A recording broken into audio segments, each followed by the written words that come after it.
Hi, my amazing planner friends. It's Jess from My Magical Planner. And today we're going to be comparing two mystery pen boxes that I got over the last month. One is from Gold Spot Pens and the other is from Pen Boutique. Both boxes cost about $100 and included fountain pens and ink. Some of them included a few more items. But let's compare the two. If you want to see individual unboxings of them, though, I will have those linked down below for you. And I'll try and put some cards up above as well. So as far as initial presentation, when you open the box, both of them came in cardboard boxes. Obviously, this one was a little larger. And I would say Gold Spot probably wins as far as the presentation goes, just because it has this really nice custom box that has a magnetic closure on it. It also has, I don't know how well you guys can see, but this is a foam insert. So everything's kind of cut out for that and really makes everything look really nice when you just open the box. It has a nice presence, I'd say. This was really nice as well. However, it was just a box with everything kind of wrapped up. It was protected well, but didn't have the same impact, I would say, as the Gold Spots. Now, reasons for that. The Gold Spot pen does do these mystery dip, I think is what they call them, boxes on a pretty regular basis. So it makes sense that they have a presentation to go with that because it's a formula that they're doing, maybe not on a monthly basis, but definitely on a more regular basis, I think, than the Pen Boutique boxes.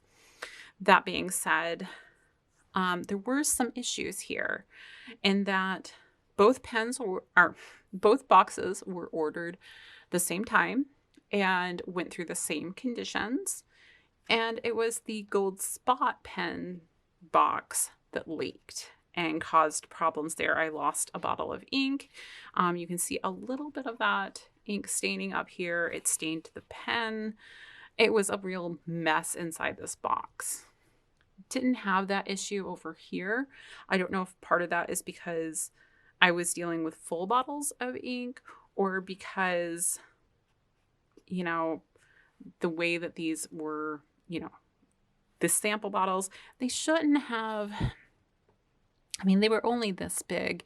And so it wasn't like if they froze, they were going to expand and leak out, at least in theory. But because they were laying down, I think that's where the issue came in. I know I wasn't the only one who had this issue. I did email them about it. And it sounded like a majority of the boxes from this particular dip did have ink leaking issues. But it was during that super cold time where inks were freezing in the mail and that kind of thing. So being fairly new to fountain pens, I didn't think about that when I ordered it. And second, I just expected, if pen manufacturers know that or pen shops know that that's a potential issue, I feel like maybe some caution should have been taken. The Pen Boutique inks were actually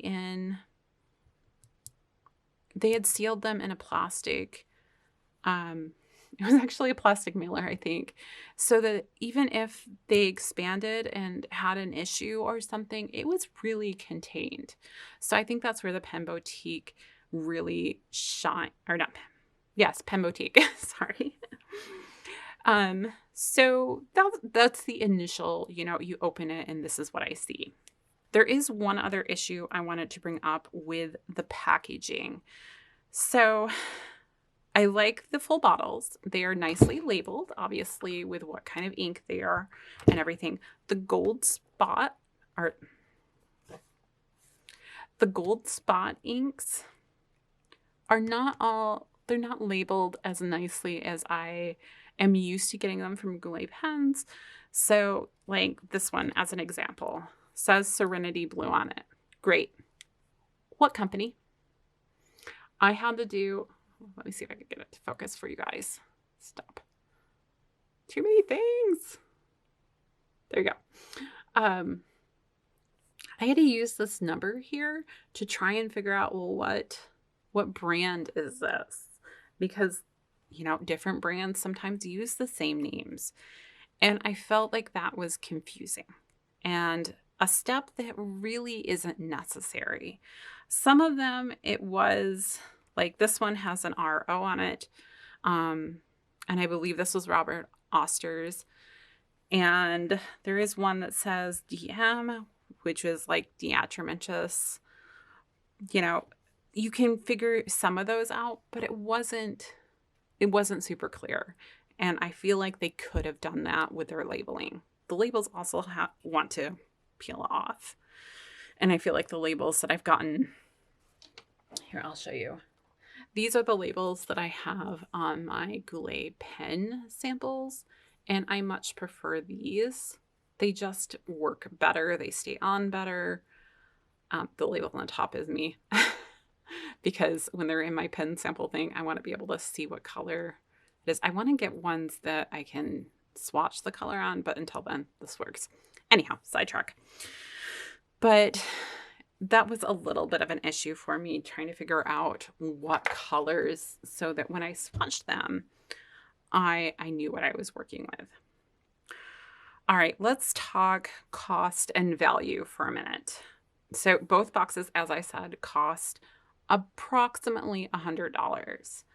For that, the value, and mind you, I got my values by going to each shop and doing a list of, if I went in today and got the item, what would it cost me? Which meant if an item was on sale, I put down the sale price because I wanted that value. And so my value doesn't exactly match up to the value that they had on their websites. Some of that may have been with the Gold Spot not knowing the exact value of the pen samples, and with the Pen Boutique, the fact that most of this is sale items. So there was an element of the Gold Spot didn't seem to be discounted items, and the Pen Boutique was almost exclusively discounted items. That being said, I do wonder if the Gold Spot pen chose a pen that maybe wasn't selling well. And there are reasons for that, and we'll get into that when we're comparing the different fountain pens. But I do wonder about that. So knowing that both mystery boxes are probably a way of getting rid of merchandise that really isn't selling that well. There were some exceptions to that. I do wonder if the inks are, like, especially the Parker and the Robert Oster. I do wonder if those were just like, we're trying to do some nice things in here. There were some other things as well. Oh, like this mechanical pencil, which I love so much that I was using it here on the side. So as far as overall value goes, the Gold Spot box was about $172 according to my value, and the Pen Boutique box was about $203. So we do have a little bit of quantity versus quality, or at least the appearance of that. That was definitely where my brain was when I initially opened the box. I was actually more excited about this box and getting I think it was $160. I don't have it wrote down right now. Pen in here opposed to, I think this one was like 40 and 15-ish. So I was much more excited about this, but I've since changed my mind. So that's kind of where we are on the, quantity versus quality. Now let's talk about because I mainly did this for fountain pens, and a lot of the items in this box are kind of throwaway / donate items for me. So there was a lot of extra stuff in here that I don't know that I'm going to use. There were a couple of pens that I don't really care for. I wrote with these a little bit, and they're just not my cup of tea. I'll probably donate them someplace. Maybe leave them at the ice rink, let them use them, because they write fine. I just don't particularly care for them. There were other items that I really liked. I do like the full bottles of ink. I think that was a nice touch. We're going to set those up. This item, I don't like, there were some art items that I was like, don't really need art items. I really wanted a pen box from a pen company, and you're called Pen Boutique. So I was a little surprised by these, that kind of thing. If it had just been like this, I actually think I might have been more happy and not had all the clutter. Okay, let's talk fountain pens now. So there were 2 fountain pens in this box, and obviously the one and this one. So one of the things I do with my fountain pens to kind of test how I like them is I do a page in here. It's a front and back page of each pen with inks. And as I'm trying out different inks, it allows me to kind of see that more. So this is the Magna Carta Denima, however you say that. Anyhow, the one from Gold Spot. And I did load it up with Troublemaker Abalone, which is a bottle of ink I have instead of one of these because of one, the length of this nib is so long that I didn't think it was going to be really possible to fill it from the test tube. Plus, it's rather large around, and I was worried about getting all the way down there. And I did learn by filling it that essentially you kind of have to submerge that tip all the way in order for it to fill. So there's some issues there. I also learned that in order to get this pen to write, like say I had put it down for a couple hours and then picked it back up to write, I would need to monkey with the converter to push the ink into the pen, and then it would write. But it was kind of a pain. Like at first I was kind of like, whatever. It just, maybe it needs a little bit more writing time or whatever. But it seriously was every time I wrote with it this past month. And I wrote with it quite a bit. Other things that I noticed about this particular pen, I think the nib is misaligned, to be honest. I think there is actually an issue there. I don't have a loop to really look closely at it, but it just feels kind of off in this area. I don't know if it actually is. I did order like a metal sheet to kind of floss in here and see if that helps. But I started having some issues, and you'll see it a little bit in the writing sample. Like this page seems okay. I was starting to have a little bit of issue towards the end with it just not wanting to write as much. And then we got to the second page, and it started to become more and more and more and more of an issue. And so much so that you'll see that I start to go in on my writing because it was so unpleasant. And my writing is getting messier because I am getting frustrated with it.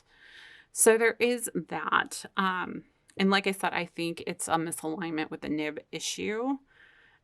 It's fine for short periods of writing. It's just when you start to do the longer writing that the flow isn't seem to be quite right. So I was really disappointed in that. I'm also disappointed in the fact that because of the packaging here, this pen is stained, and that was a little sad for me. Now let's talk about the 2 pens from Pen Boutique. First is this Faber-Castell little, this is really a cheapy pen, honestly. I think it was, gosh, I don't want to tell you the wrong price, but it was an under the $20 mark pen. And it might have even been under 10, 15, something like that.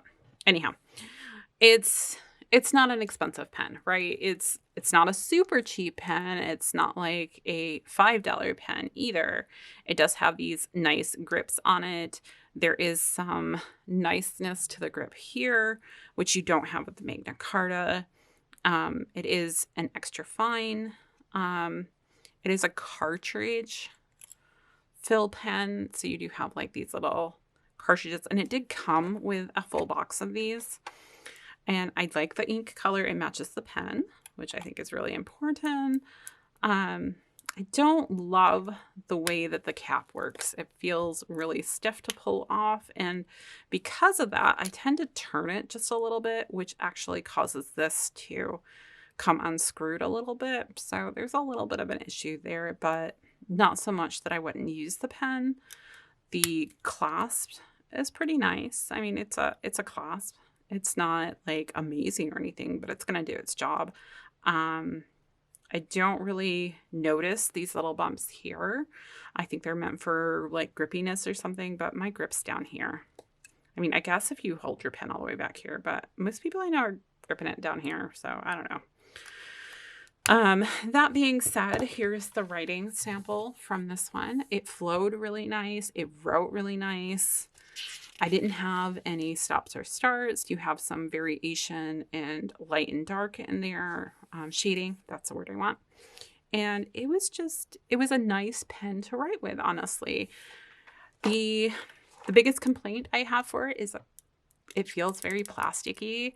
It's very lightweight. And so it just feels a little cheaper than the other pens that I have because of the materials it's made with. So there is that. Then we have the Ritma, which is the polar opposite of this one as far as weight goes. Like, this is probably the lightest fountain pen I own. This is definitely the heaviest. The one complaint I do have on this one is that I don't know what size nib this is. I couldn't find it on any of the paperwork. I didn't see it on the nib itself. Like, I have no clue what size this is. My inclination is to say it's probably a medium, but I'm not positive. So that being said, I like this pen more than I thought I would. It's much heavier. So my hand was pretty tired by the time I got to the end of this. But that being said, it wrote really smoothly. It's a very wet writing pen. I did ink it up with the Parker ink that came in the kit. And I love the writing experience from this. So here's my thing. These were cheaper pens, but I loved writing with them. This is a more expensive pen. I didn't love writing with it. Part of this was figuring out what pens, like introducing myself to some new pens that I maybe wasn't aware of. And I think it worked for that purposes. And I hope that I'm going to love this pen more once I get it flowing better. Hopefully I can. Now let's talk inks. So this did come with, well, it was supposed to come with 5 ink samples, but like I said, I did lose one due to the leakage issue. And I do wish that they had encased this pen in some plastic to protect it, or encased these in plastic. I don't really care, but there should have been some barrier, I feel, between the two. That being said, the ink colors are really nice. Let's see here. These are the 4 ink colors that we got in this particular box. I think they match really well to the pen. I thought it was really well thought out. That being said, I don't love the size that I got in order to fill the pen, because I feel like if I had a 4 milliliter sample, it would have been a little easier to fill this pen. I love the fact that I get full bottles here.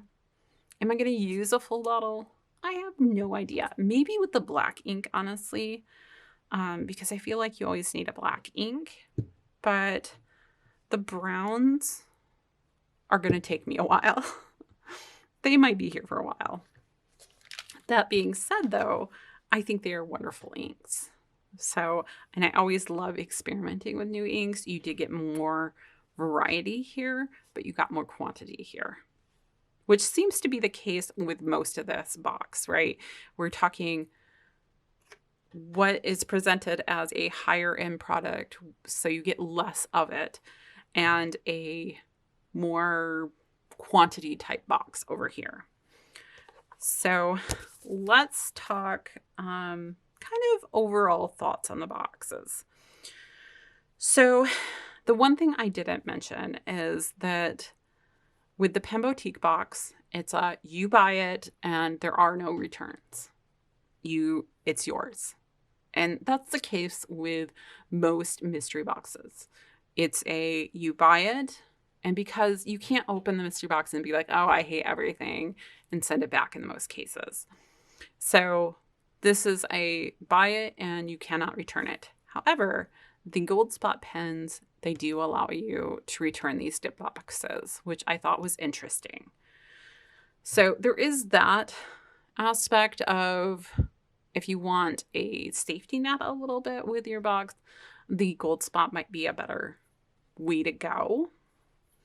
The other thing I will mention, just kind of in that realm, is when I did contact Gold Spot about the issues I had with this box, with the missing bottle of ink because it had spilled and the staining on the pen, I asked them for recommendations on cleaning the pen because I was interested in keeping the pen.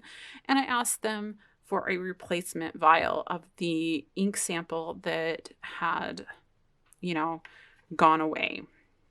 And the response I got back was, they did tell me some products to try on the pen, which I have not tried yet, so it is still stained. And they offered to refund, like I could return the box and get a refund. They didn't address what I actually asked, which was to send me a 2 milliliter bottle of the missing ink.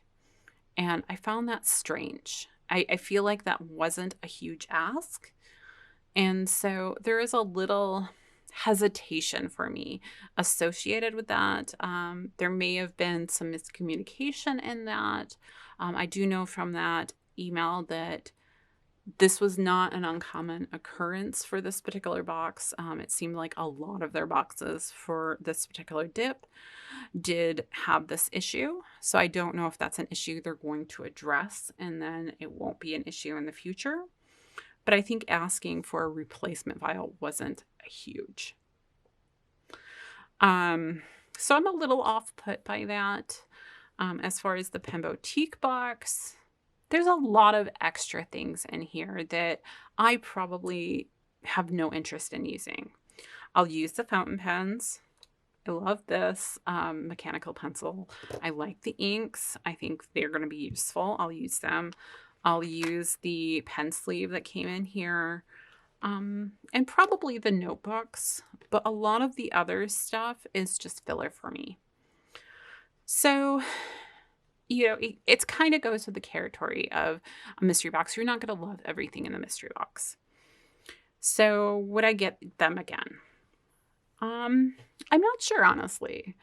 I want to love the Gold Spot pen box, but I am a little hesitant because of the issues I'm having with the pen, the leakage in the box, and the failure to replace the missing vial. And I didn't try a second time to email them about that, so maybe that's on me. As far as this box, I don't think I would.